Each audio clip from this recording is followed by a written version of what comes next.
মামলার বাদী যত বড় হয় কেস তত কঠিন হয়। এই কথা বলে না কেন? আমি যে 3টা বছর জেলে ছিলাম, আমার মামলার বাদী যদি এরকম কোন সলিমতি হতো, কয় টাকা লাগবে? আমি তো আকিস গ্রুপে ছিলাম, যা লাগে দিয়ে 2 দিনে বের হয়ে চলে যেতে পারতাম। মামলার বাদী এমন জন, শেখের বেটি।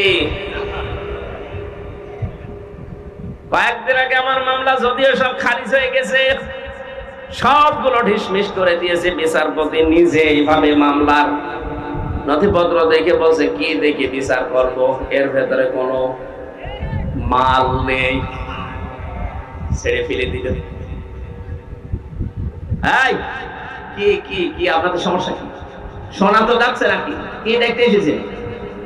ডিস্টার্ব করলে তো কবিরা করা হবে।